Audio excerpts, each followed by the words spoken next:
Welcome everyone to the latest edition of Senior Showcase, and just honored to have 2016 Prairie Ridge grad and soon to be 2020 U of I grad, Travis Piotrowski. So welcome, Travis. Hey, how's it going? Awesome. I appreciate you taking the time to do this and such. This is great. Yeah, no, absolutely. I'm excited to just kind of talk about everything. So, I mean, I'm bored. I'm in quarantine. What else am I going to do?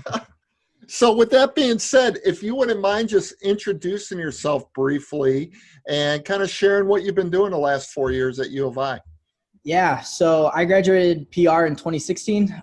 So that's where I won a state title. And then I attended the University of Illinois on a wrestling scholarship. So I went on to receive a concurrent dual degree, which is kind of a fancy term for saying double major, in advertising and consumer economics and finance.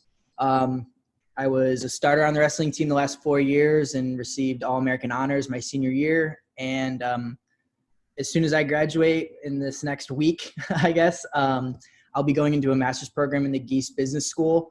And I will be on the coaching staff for the wrestling team for the next year. That is awesome. Now, did you expect that coaching opportunity to come up, or did that kind of just fall in your lap?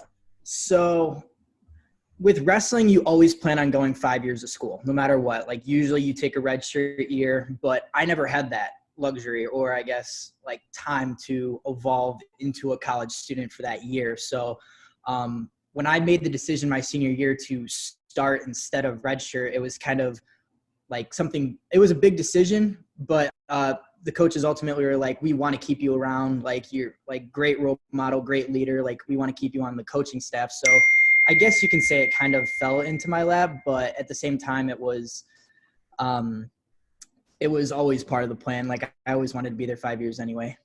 That's awesome. So obviously kind of going back, you had a highly acclaimed wrestling career when you were at PR, and what came down to Illinois? Because I know you had opportunities to go everywhere. So yeah. What kind of led to that?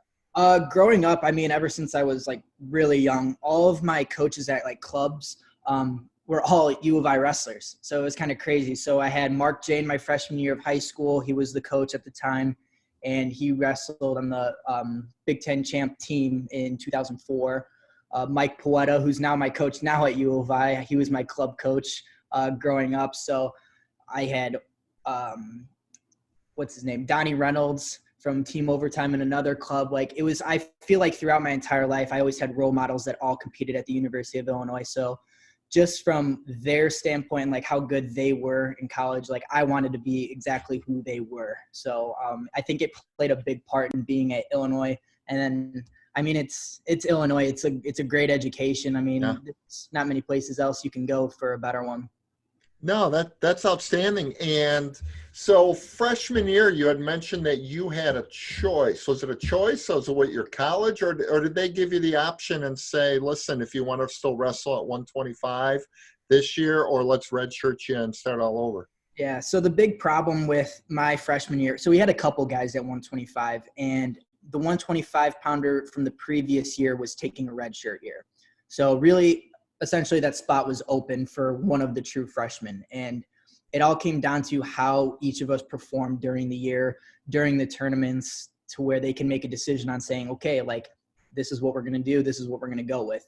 So I guess it was my decision. I guess I wrestled too good and I had to start or something, but I don't regret it one bit. I mean, I changed so much in that year and just kind of adapted to the way I needed to compete and kind of tie that in with my academics. So I'm thankful for it. I love that I did that. I think it's very unique. Not many people do that. So yeah, I'm happy about it.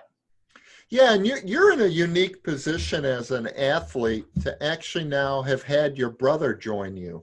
Yeah. On the team. What's that been like? And has that been rough, or has that been like awesome? I mean, you are brothers. Yeah, no, I mean, you'd think like being brothers, like, oh, there's no way they get along. No, we get along great. And I'm so happy that he was down there with me. I feel like, I feel that's like, our bond got closer as brothers almost. I'm always there helping him out if he needs it. I kind of got to show him the ropes on how everything works. So it's like, oh, I'm going to do this. So I was like, no, do this. Trust me. It's easier. It's like a shortcut. You're good. So like, I really liked that aspect of it. And I really liked how it's almost like my friends on the wrestling team became his friends too. And you kind of see that. So I thought it was awesome. I'm really happy about it. And I'm excited to actually coaching him next year. So that would be really cool too. Well, he might not be excited about that part because He might get frustrated. yeah, I think you'll be a little tougher coach that he's probably had and such. Yeah. So tell me kind of the challenges, because obviously you've got a double major, you're an NCAA athlete. What was the process of just balancing that, especially as a freshman when you first arrived? Oh, freshman, I mean, the easiest way to put it is that I managed. My freshman year, first semester, I took 17 credit hours, which is a lot. That's normally like students are taking maybe most 15, maybe even less than that. Yeah. So I really thought that I was redshirting that year, which is why I took so many classes so I can really get ahead. And it was a big wake-up call. So I think because I had that first semester on doing everything I can to do well in school and doing everything well in wrestling, I kind of was able to adapt as the years went on to the study habits that I needed to make, like what I needed to sacrifice in order to do well in school and wrestling. And it eventually I think by my sophomore year, I really started to figure out exactly what I needed to do and what I wanted to do. So that's why I think, because I knew exactly like what I needed to do and what I needed to complete and what I needed to stay focused on, I think school went by relatively easy. I mean, if you're focused and you have your priorities straight, it shouldn't be a problem. You shouldn't make it a problem on yourself either. So, I mean, school is hard. Exams are hard. I hate exams. I mean, I'm in finals week right now. It's not fun. Yeah. But at the end of the day, I'm doing everything that I can to do to be successful. So it's just going at this point. So give a glimpse into the life of a D1 wrestler at a highly competitive university, and what your schedule looked like from, the fall through wrestling season and such. Yeah, well, I mean, first off is the sleep. I mean, I've been taking advantage of my sleep right now. I've been sleeping into like 10. I love it. I love it right now. But during like school, during the year, it's every Monday, Wednesday, Friday at least. There's some guys that are Monday, Tuesday, Thursday, Friday. We have lifting in the morning, bright and early, 6:30. We lift, get done, go to breakfast right away at a varsity room. It's what it's called. It's where all the athletes pretty much go and get their food. Yeah. Then after that, it's right to class. Me in particular, I like getting my classes knocked out. So I go class to class to class. I try to schedule my my day like that. But I mean, there might be some times where I'll have a break in between where I'll stop. So I'll get done with class. I'll run to an academic center. I'll grab food there. I'll study there, and then I'll go back to class. And as soon as I'm done with class, it's right to the practice room. So around 3 o'clock is when I'm getting into Huff Hall, getting ready for practice. Maybe just messing around with some of the guys, like up in the wrestling room, playing a game, whatever we want to do. And then after that, it's about 5, 6 o'clock, go get dinner. And then we're right back to my apartment studying. Like there's really, you have from, I mean, let's be real, 6 to 10, because there's not many college, or I shouldn't say not many college students, not many people that are willing to do their homework past 10 o'clock. I'm not staying up that late to do homework. I'm going to get it done and I'm going to do what I have to do. But so, I mean, in retrospect, you have 4 hours a day, maybe, to start doing your homework or get everything done for the week. So it's difficult. It's very difficult, but you really learn how to be to manage your time well and be consistent with it and get in a routine. So by the time you're halfway through the semester, it's no problem. You got it down. It's easy. Now, once the season started, how did the travel schedule play into that? And typically, what did your travel schedule look like? Because obviously you're going from the East Coast to Nebraska and Yeah. beyond, right? So Yeah. So, I mean, specifically this year, the biggest travel that we had was Rutgers. And that was the only time besides Big Tens is when, well, I mean, that was also at Rutgers too, but that was the only time where my travel schedule actually affected my school schedule. Wrestling has something unique where we only compete on Fridays and Sundays.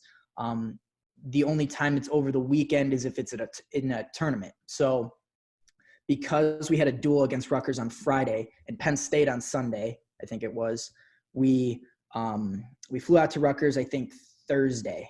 So I missed class Thursday and Friday. So that's just one of those things where you got to communicate with your teacher. Hey, I'm not going to be here. This is why. Here's a slip that says I'm not going to be here. And depending on your teacher, I've had some cool professors be like, okay, I'll give you the attendance points. Like, you have a valid excuse why you're not here. You can't control it, whatever. And you have some teachers that's like, okay, like you can use one of your days you can miss class to not go on in the grade book.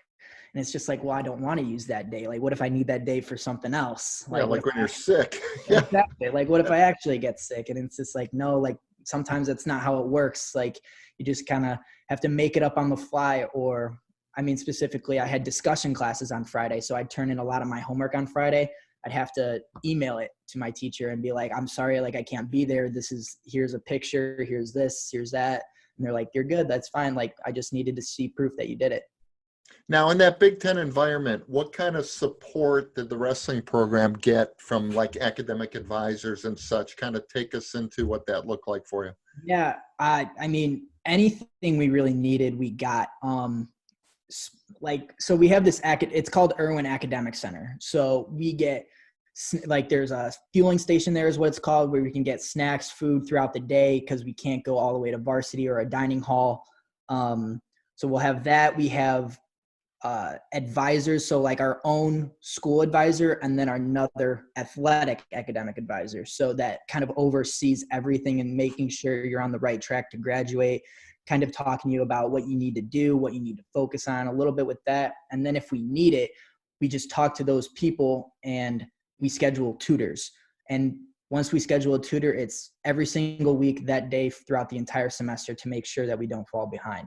So there's really no reason why, like, any athlete should not be successful at U of I, because we have these tutors and all these outlets to where if we need help, all we got to do is ask. I mean, I think that's the biggest thing, is just simply asking if you need help or recognizing that you need help in order to be successful. That's awesome. So would you have that same kind of support when it came to strength and conditioning and nutrition? Would there be generalists or there specific people to your team? Yeah, so I wouldn't say generalists, but specifically with nutrition, we do have like our own nutritionist. So some of them, like, because we have been short on staff with nutrition, they take like 2 sports at a time or 3 sports at a time. But we always have that one person that we can go to that we have the option to go see. So specifically with wrestling, nutrition is everything. Everything that we put in our body is important to recognize on how it's going to fuel our body and if it's going to hurt us. So I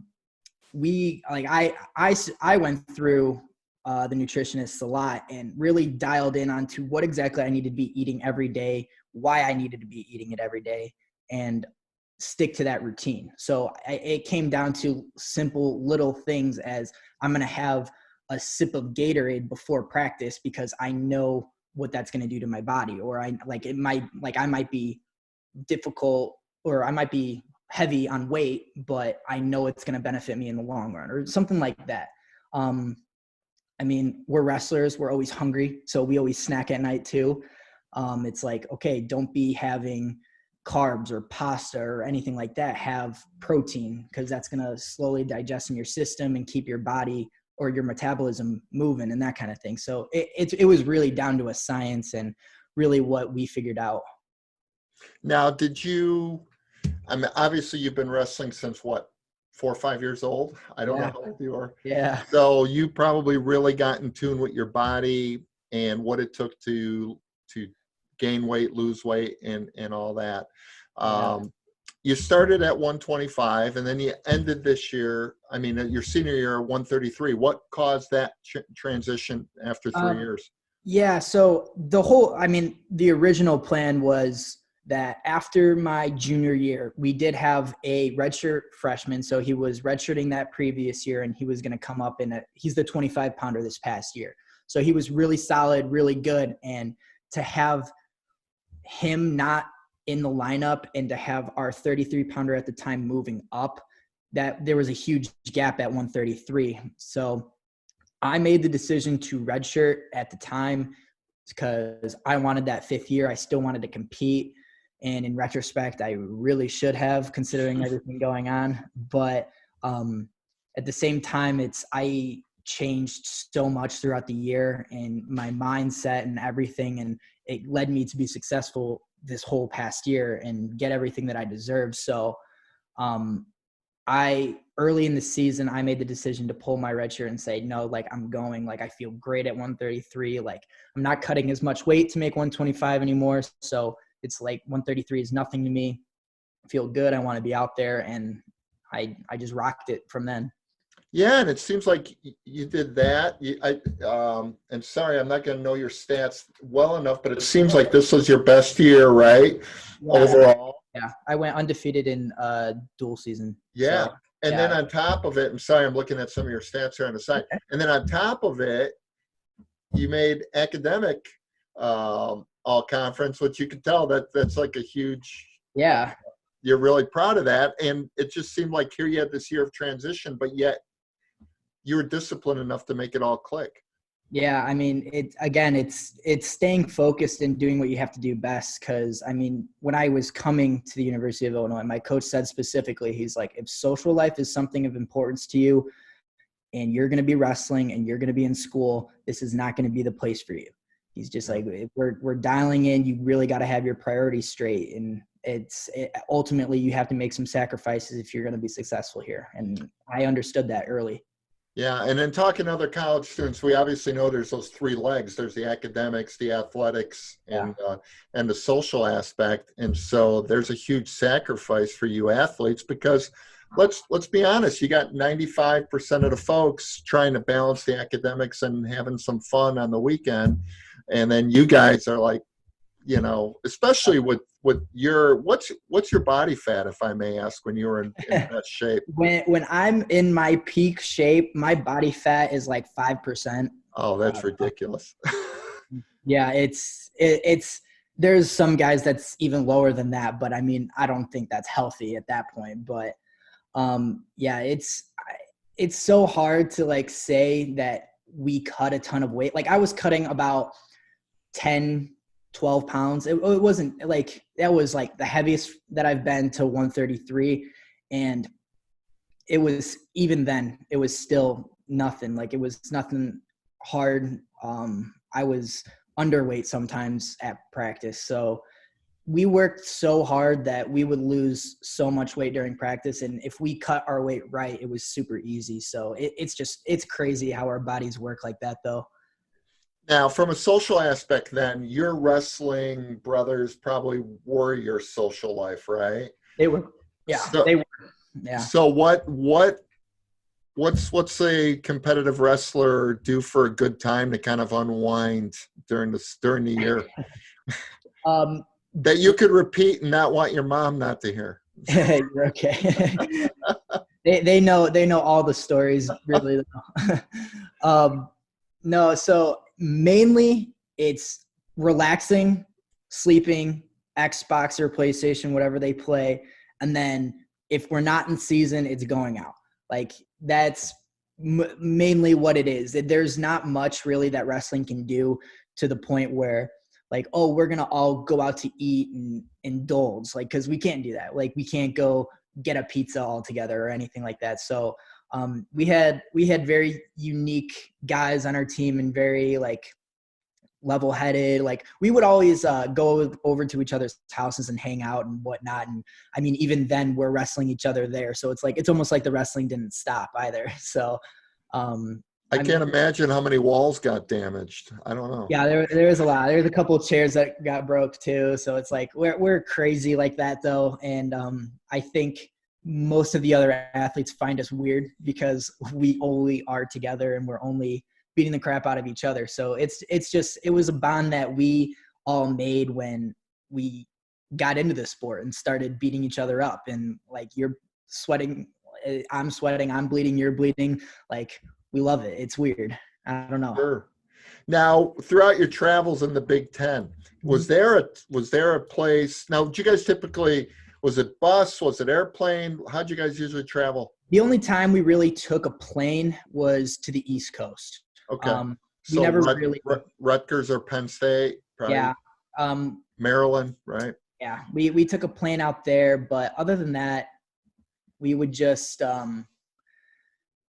I mean, we would bus everywhere. I mean, there have been like places like we went out to Vegas one year for the Cliff Keen tournament, and we took a plane out there. But other than that, in the Big Ten, we always bus everywhere unless it's the East Coast. So you probably had some fun bus trips too, or a lot of homework. Now Oh, you don't want another bus again, do you? no, I don't want to be riding on any more buses. I'm good with the plane. Like we'll stick to that. But I mean, I got a lot of homework done on the bus. That was the good part about the bus. If I was on the plane, I couldn't do homework. And now you'll have your grad school work to do as a coach, as you'll have those times. Yeah, that might be overwhelming, but I'll be able to handle it. I'm not worried about it. So what Big Ten schools did you just love going to every year? What were the schools that you just loved? You thought they were great environments, a blast to go So it's unique with wrestling. So we'd go like, so if I were like Penn State and Rutgers were two great places I always loved to compete at, like regardless win or lose, like it was awesome there. I lost at both places and I won at both places. Like it was so cool. I really wish like everyone can actually experience what it's like to be at those dual meets because there's just so many people there. But like when we go to those places, it's like, oh, it's just awesome. It's so cool. I So can't just even kind of like, the fan, the energy and in fans, the inside. energy. Yeah. So specifically with like, I loved going to the East Coast. That was absolutely my favorite because it was travel. It was being there. The crowd is so rowdy. They do not like you. It doesn't matter. And you're loving the energy. Like they're saying how much they hate you. They're saying you're bad and you're like, keep it coming. I love it. This is so cool. And it's loud, man. Like I think they get like 12,000 people there at a time. Like in a Wow. I mean, That's awesome. it's so cool. Like the thing that's unique though is that we only go there every 3 years. So it's like we go there, they come to us, and then we take an off year, and then we rotate that school in. Oh, is that right? Okay, so you do miss. Okay, The only school that we duel every single year is Northwestern. just because of an in-state rivalry. In-state rivalry. Yeah. So that means like Purdue and Indiana will just do each other, something like that. Yeah, like I bet you they do the same thing. So we'll duel Indiana the next year. They'll come to us, and then the next year after that, we take off, or we'll have another school, Ohio State or something like that instead, and then we'll have Indiana the next year there, and then Ohio State is in our schedule still, and then they rotate out. It's kind of weird, but it kind of just gets us to. I mean, it's an overwhelming schedule if you're dueling every Friday and Sunday, so. Like it's good how we split it out, but I just wish we can go to some of those places more because it's really cool. Is there that same energy? Because when I was growing up, it was all about Iowa, right? Oh yeah. And is that energy still take place in Iowa City? Yeah, that energy is still there. Like they're still rowdy, they're still loud, but I think the difference is that fans don't necessarily go to the duels that like they're gonna like they know is gonna be a good one. Like so they'll go to an Iowa Okie State one because that's a big rivalry. Yeah. They'll go to an Iowa Penn State one, big rivalry. All these big matches. But if it's just like if they think, oh, like it's just Illinois or whatever, maybe not all of them will go or they won't pack it out. It's still the same energy. They still have the same things going on. It's just maybe there's not as many fans there. So I've seen Carver Hawkeye like super packed before, like super packed. And other times I've seen it like relatively empty. So I guess it's just a feel and what happens. I've actually only been to Carver Hawkeye once. So it was still cool when I was there. I thought it was awesome. But I mean, I really loved going out to the East Coast because of how rowdy and how packed the stadium was when we were out there. How about the energy right there in Champaign? How was that? It was kind of. It's different. It's different. It's a different kind of feel because I feel like when I'm at home, like in a home gym, the support and the energy is completely different. Like when I go to an away school, I feel like I have something to prove to everybody there. Mm-hmm. But when I'm there, I just know that there's everybody behind me saying like you'll do good. Like it's just different. It's like that support kind of aspect of it. And I feel like I go out there like with the same energy. I love it. Like I love being home because I feel like I really get to put on a show for the home crowd and kind of really get to show like other athletes or students how good I can actually be. That's awesome. So what created that inner drive inside of you? Where did that come from? What do you do to motivate yourself? So I think my drive came from just being competitive as a kid. I would race my brother up the stairs, and if I didn't win, I'd cry. Like that's how competitive I was. And I think that kind of carried with me throughout my years of growing up and just translated into wrestling and having to win. But I think what motivates me is just knowing that I'm good and knowing that I can be better than where I'm at right now. Like, I mean, specifically like with this year, like I came out this year showing that I had something to prove to everybody that I can be an All-American and that I can actually do this thing. I can win it. And every time I stepped out on the mat, I had that motivation, like just thinking about March, thinking about the NCAA tournament, thinking about Big Tens. That's all that was on my mind every time I went out on the mat. And I mean, it just motivated me that way because I knew I wanted to get it. Now I know your parents are probably your two biggest fans. Absolutely. Tell me what their what it's meant to you and how they've been involved in your life regarding wrestling and just in general. Yeah, I mean, they've been there through everything. And my mom is like, she hates seeing me like not home. Like it's different when there's only one brother home, like how it was before Trey got to U of I. She like, even today, like she calls every single day, or not every single day, every single week, FaceTimes me. How you doing? Like, what do you need? Like, how like they've always been just a huge support system for me. And I'm so thankful for them that they were able to be there for me, to be coming to U of I anytime I was wrestling or wanted to see me. And I mean, it's just awesome. Like, I'm really glad that I went to U of I because like they were able to come down and see me, just not enough to surprise me, I guess. Yeah. But yeah, no, I'm so thankful for them. And I mean, anything that I've needed or wanted, like they've always been there and worked with me on that. And I mean, I loved coming home and like getting that feel of being home and telling my dad this new move. And then I'd show him and he's just like, oh my God, you're strong. Like that kind of feeling. So it was just great. Like I had a great time with it. All right, let's be honest. Did you ever hurt your dad? No, because the point where my dad said I would be able to beat him is the time that he would be too old. So I never really got the opportunity to put a whooping on him. At what age was that? Oh man, I don't know. He always avoided me. He was running from me. So if you look at Champaign, what were some of the favorite hangouts or some places that if I'm new and I've never been in Champaign or I'm a new U of I student coming in, athlete or not, what are the must places to go, check out, eat, enjoy?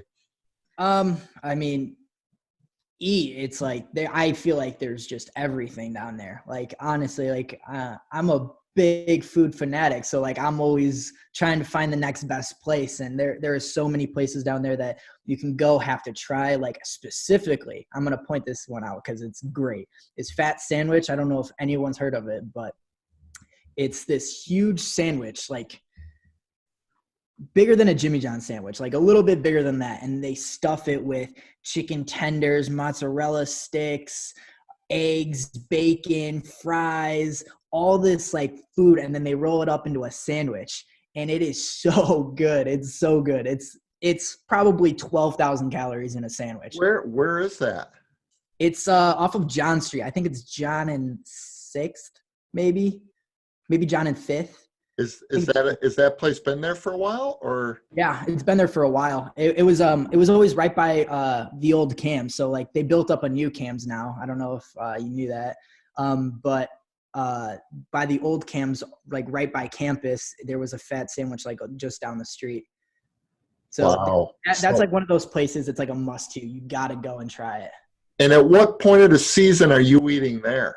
Oh, after. I can't even do before because I just get too big. Now, your majors, what made you go into a line of study that you've gone into? And ultimately, if you look 10 years from now and all of a sudden, holy cow, you're 32 then. Wow. I know, right? What are you doing? Where are you at? Is it going to be coaching? Is it going to be in the business world? What's kind of that dream world for you? So it's definitely going to be in the business world. Like I know coaching, I'm definitely going to take advantage of. I'm going to love it when I'm there. When I have a family, I'll probably be a coach then too. Like it's just more of, I know that with the education that I have, how successful I can be in the business world aspect of things. So with my advertising degree, and then I got another one in consumer economics and finance. So I kind of use that consumer economics side in advertising, and I'm going to apply it to something big with working with advertising companies in like sales, or like I know people that have worked for ESPN, like Pandora. So like I'm really excited to see where that can take me and what companies I can work for, or what agencies I can work for, because I mean, even after getting a master's program, it's like there's no telling how fast I can move up in the world, or like I'm getting it all done right now. Like I'm getting all as much schooling as I can right now because I'm going to be ready for the world and I'm going to rock it too. So I'm so excited to start getting out there and working, but I'm going to take advantage of the year that I have coaching right now. That's awesome. With that being said, are there some unique networking opportunities for you as an athlete? Oh yeah.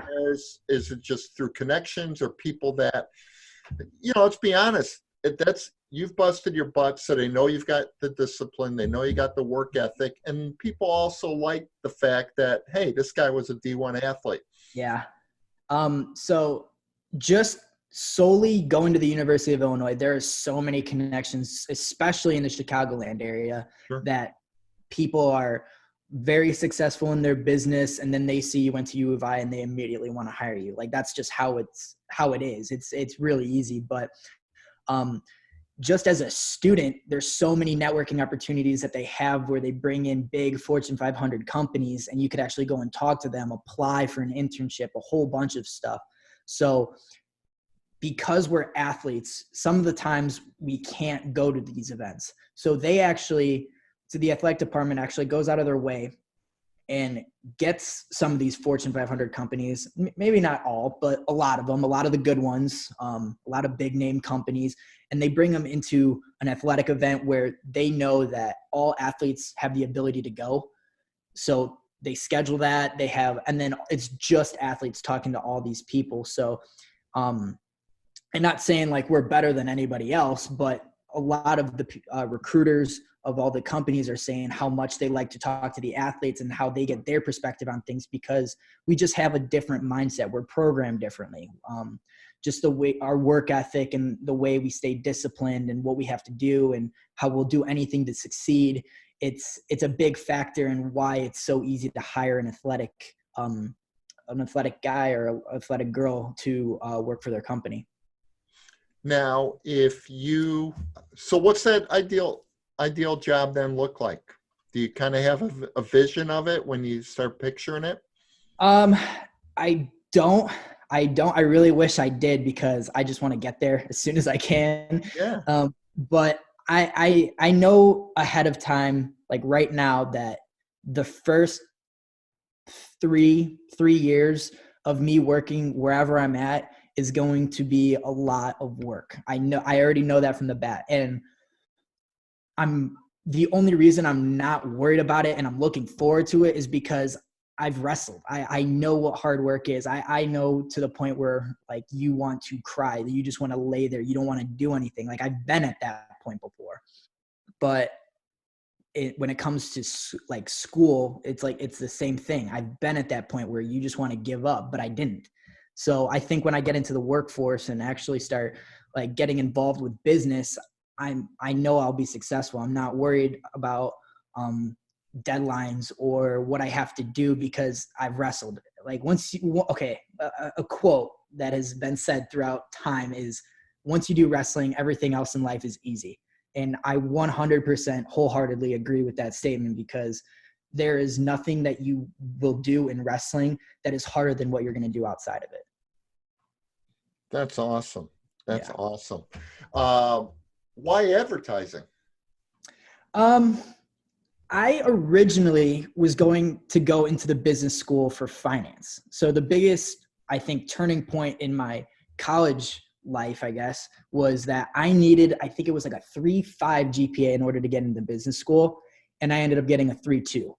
So a lot to handle for my freshman year. I started a lot of school and I didn't get in. So it absolutely, like it sucked. Like it wasn't great, but I kind of overcame that by understanding how much I liked advertising classes and that kind of thing. And I kind of understood that with advertising is that it's basically business. Like you're conducting a lot of business. You kind of understand the aspects of sales, into how things work, into the creation of everything that you like are putting out to the world in social media and whatever.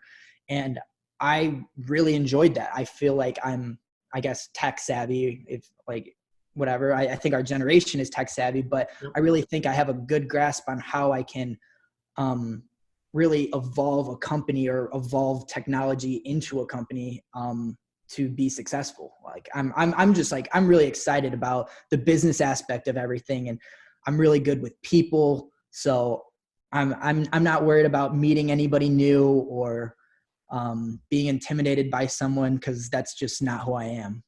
Yeah, and I'll tell you, your energy is infectious. Like it's Yeah, awesome. So that's definitely an outstanding trait, just talking to you. good. When you look back now, if we switch gears back to wrestling, if you look back on all the times you had on the mat, what are those 2 or 3 matches that you just will remember the rest of your life, that those are like the great ones? Yeah, there's been a couple. Like there was my freshman year at Big Tens. I had no reason to be on the podium that year, and I took 4th, which was one of the highest like you can do as like just going in as a true freshman. And like it shocked a lot of people. I think just those matches in general were big, but I think as much as like I want to harp on like matches I've had throughout the years, I think the biggest match that will impact like me, that I'll remember and define kind of my entire wrestling career, is the last match that I had at Big Tens this past year. Because I mean, it was awesome. It was a great match. I left everything out there. I won. And that match right there was the match that like, I didn't know it was going to be my last one. I remember it, like everything that happened in that match. I didn't know it was going to be my last one. And I never got the opportunity to wrestle at NCAAs, but that match alone defined who I was going to be the rest of like once I graduate college. So I think that that's the absolute best match that I've had, that I enjoyed, and that I'll remember for the rest of my life. Awesome. What was your experience like? Because you're a 4-time NCAA qualifier. Absolutely. What was that like the first time you went there? And I was so nervous. You get on these big stages and these dual meets and these tournaments where there's so many people, but when you go to NCAAs, I mean, there's double the amount of people that there is at some of those duels, and like all of them combined. So I remember going to the tournament and my dad texted me saying, just enjoy it. Like, take it all in, look up, enjoy everything, because this isn't something that everybody gets the opportunity to actually experience. So just make sure you take it all in. So my first match, I actually walked out on there, put on, like, I didn't look up. I put on my ankle band, looked up, and saw all the people completely 360 around me. And it's like, all of a sudden I'm like, okay, I'm nervous again. Like, oh my God, like, this is crazy. Like everybody has to be looking at me. They have to be. And like, you get that kind of anxiety and that feeling. But I think as the next year, like, and the next year came, like, with, like, I went to those next two NCAA tournaments, that nerves kind of just dialed back a little bit. Like, this is the big show. Like, it's like, you're excited, you're nervous. And then you're like, all right, I've been here before. Act like you've been here before. Okay. Like, just focus, to focus on what you got to do. And it kind of, like, throughout the years kind of helped me cope with the NCAA tournament and actually being out in front of a ton of people. So then what happened when it came down and you heard with the quarantine and what was going to be happening? I mean, take us through kind of the emotions and what was going on. Yeah. It was just, like, it's heartbreaking, because I went to the day that we were told that NCAA's was canceled. I had a specific schedule to where I worked out in the afternoon. Yeah, in the afternoon. So I had class really early in the morning, and then I had practice right after. So I already practiced. I had a hard practice. I almost, like, threw up. I was working so hard. And then I went to class from, like, 2 to roughly 4:50. And halfway through my my second class in that, like, 2 to 4:50 range, our coach sent us a text saying, like, hey, come to Huff Hall. Like, we need to talk about some stuff, like a team meeting at this place. So from there, I was shaking. Like, I couldn't, like, sit still. Like, I'm walking around, like, in my class, because we're in, like, these kind of groups and stuff. And I just, like, went up to my teacher right away. I'm like, I have to go. Like, there's just something I got to take care of. And she's just like, okay, that's fine. Like, take your bag, do whatever. So I grabbed my bag and I ran to Huff Hall, which is about a mile and a half from my class. I ran there because I needed to know. And as soon as I got there, and our coaches, like, room dead silent, coaches told us, my coach, who, I mean, I think he takes losses more than we do, because he had tears in his eyes. He was upset. It pained him to tell us that the NCAA's was canceled, because he knows how much work that we put in every single day to be where we are. And as soon as, like, we got the news and we were ready to leave, every single wrestler, like, all, like, came up to the seniors especially, but all the guys that qualified for NCAA's, and just, like, hugged them and said, I'm sorry. And there's really nothing else that you can do other than that. So it really, really, like, hurt, like, and sucked, but you got to overcome it. How many of you guys had qualified? We qualified 6, I think, for sure. 6 for sure. And then I think our heavyweight was, like, on the border of being, like he was an alternate. So where if someone didn't wrestle or weigh in, he would have gone. So I think 7, or was it 6? I don't know. I think it was 6. Like, as soon as, like, we were told NCAA's is done, it was, like, all a blur. It's just like, oh my God, I don't, like, we all went home. Just we sulked for a little bit. It was just such hard news to take after everything that we've put in. Now, what do you think's a positive that you could take from it? I mean, all athletes around, like, in the entire, like, world have experienced this. Like, they know what it's like. But I think what I can take away from this, compared to, like, just other people, is that this was, like, my last chance to prove it.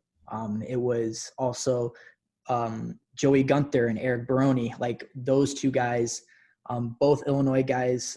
We all grew up together in the same club. That was their last chance to prove that they can be an All-American. And it really just pains us to know that we got the opportunity taken away from us.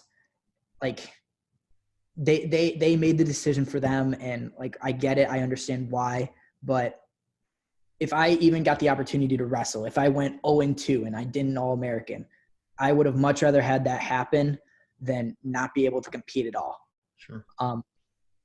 I think what kind of like I've adapted to, and I hope some of the other guys, is that this is just one of those obstacles, one of those things that we have to overcome.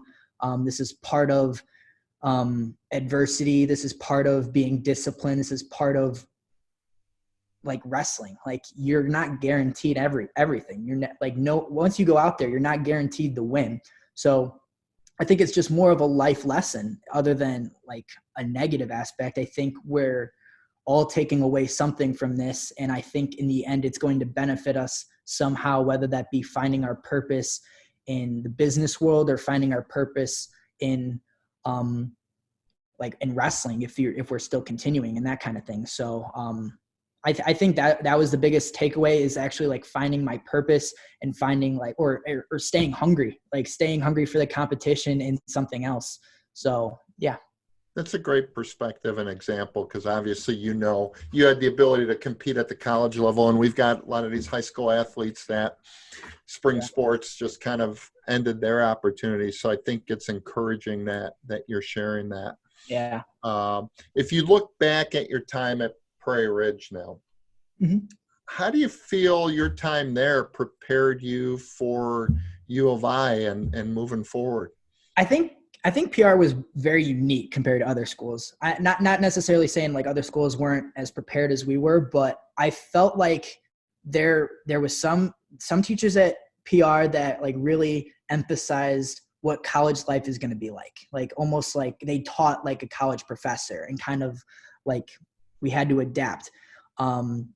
But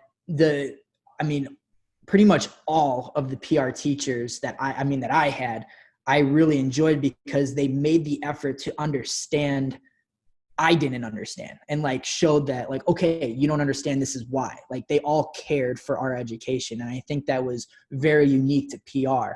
Whereas in college, you don't get it, you got to figure it out. It's not fun.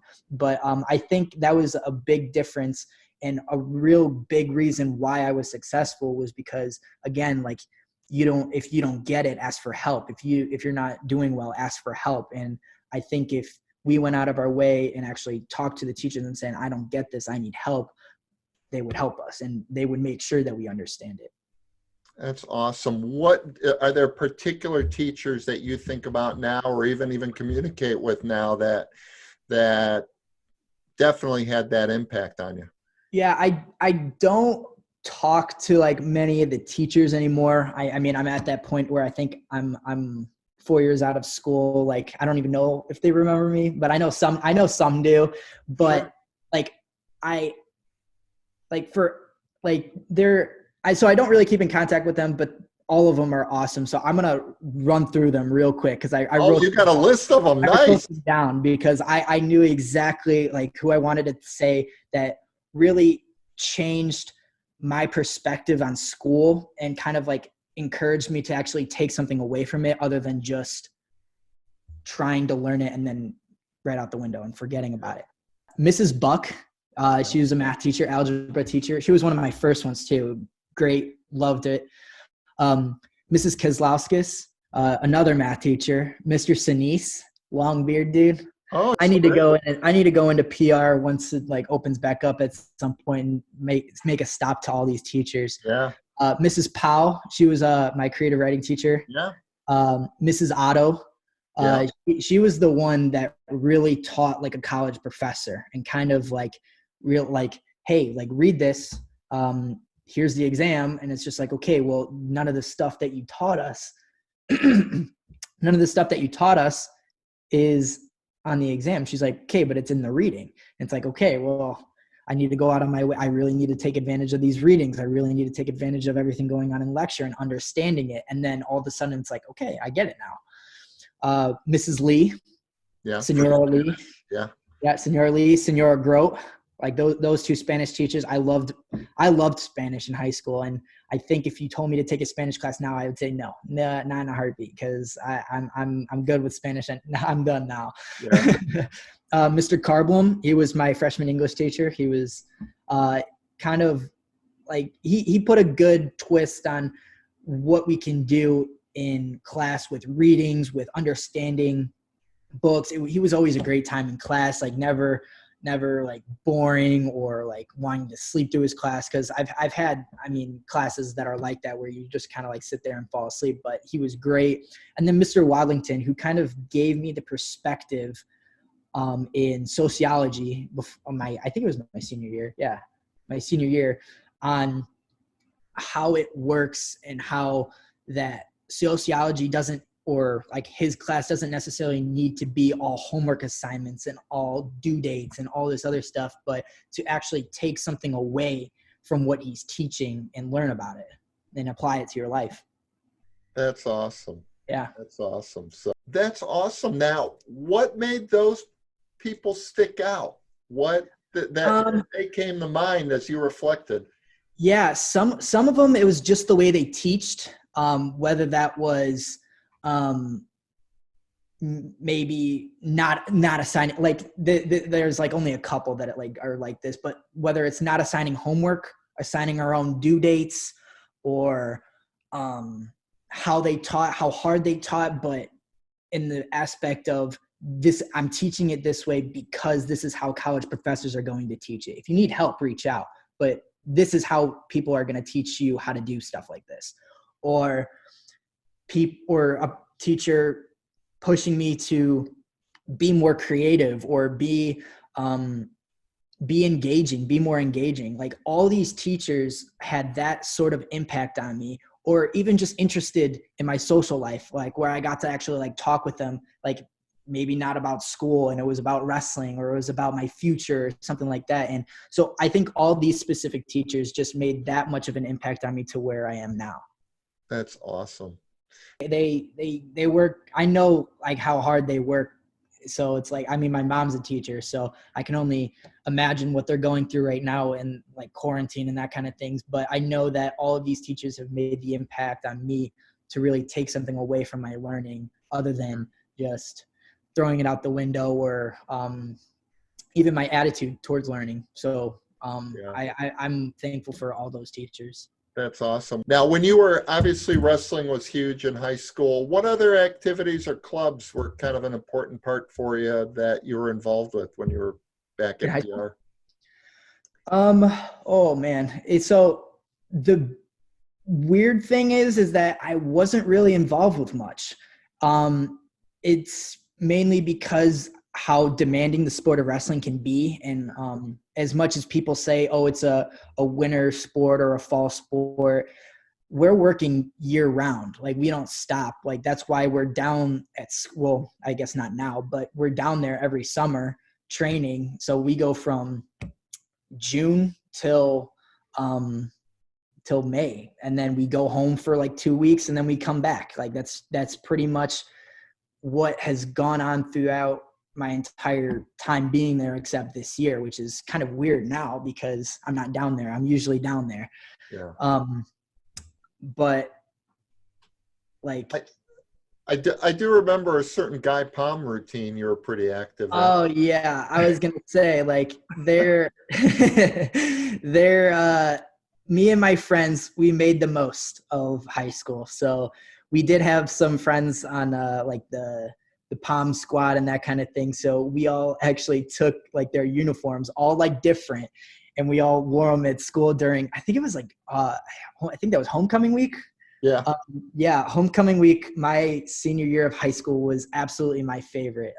Me and my friends, we had so much fun with that. Now, who are some of your close buddies, and how are you still in touch with them and communicate regularly with them? Yeah, so I think the two guys that I'm most like in contact with right now are the Stenzel brothers. Yeah. I mean, we grew up in preschool together, so we've known each other for a while. They've taken visits to U of I when like during this past year. So it's always great to see them, but I always keep in contact with Dustin Jones a lot. Sure. And there's been sometimes where I'll get Snapchat notification that I have a memory from 4 years ago or something like that. And it will be my entire group of friends. And then I'll click on it and I'll send it to all of them and be like, can you believe this was 4 years ago or something like that? So I mean, I knew everybody. Like I tried to get along with everybody, even though that I might not have necessarily been the closest with them because of wrestling or because I had to make some sacrifices. But like, I just knew that whoever like I was talking to or whoever that I was friends with, like I was going to make the most of it and I was going to try and like be friendly with them. And yeah. That's awesome. Now, if you were talking to a junior or a senior and they're getting ready to transition to college, Yeah. Forget all the Corona stuff, just kind of hopefully get a normal experience. Absolutely. What would you recommend for them as they're about to approach it? I think the biggest thing that I would recommend for them is take advantage of your time, whether you're a junior or going to be a senior, whether like take advantage of your senior year, knowing those people, like getting to build that relationship with people, because I mean, there are some people that I haven't talked to since high school. Like it's crazy. So don't take senior year for granted. I'd say just really experience everything. And with freshmen in college, like, so senior's going to be a freshman in college, is that understand that, yeah, you're not in high school anymore, but the importance of your freshman year in college will set the standard for how you're going to be throughout your entire year of school. I think if you're on top of your game and you know what you got to do, there's no reason why you shouldn't be successful in school. But I think what we've seen like a lot with not only like athletes, but also like just with like normal students, is that you see that they kind of had that same mentality of senioritis kind of thing going into freshman year of college, and they kind of put back their schoolwork, which is why they fall behind in school. And some drop out, some stay in, but they have such a long journey back. So just I would say just don't allow yourself to fall behind, stay on top of your stuff, and you guys will be fine. So just make sure you make the most of school and stay on top of it. That's it. That's awesome. Now, last thing to kind of close up here. What people just don't know about Travis that maybe only your family knows, that, little hidden trait, little dumb thing that you do, something that, maybe you love watching love stories on TV. I don't know. I mean, I'm an open book. So if there's anything that anybody wants to know, I just shoot me a message, because I don't even know. But I think one thing, especially with this quarantine thing going on, is something that not many people know. I've been doing a lot of hydro dipping. Have you heard about that, hydro dipping? I have no idea.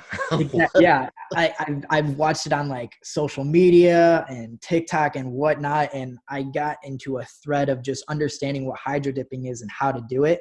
It's like you fill up like a bucket of water, like just clear water, and you start spray painting it, right?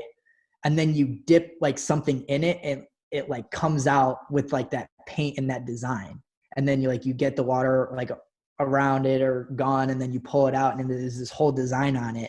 Let it dry, spray it again, and then it's done, and it's there, it's on there. It's so cool. Well, now you got a little side business. I do.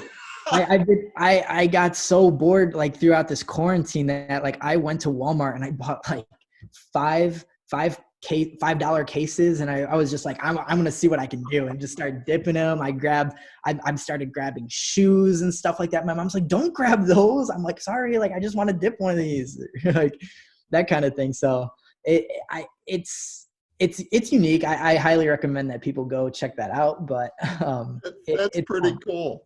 Yeah. And with that being said, so you came home. When did you come back home? I came home, I think it was that week of March 21st or so, somewhere around there. I've been home for a while now. Wow.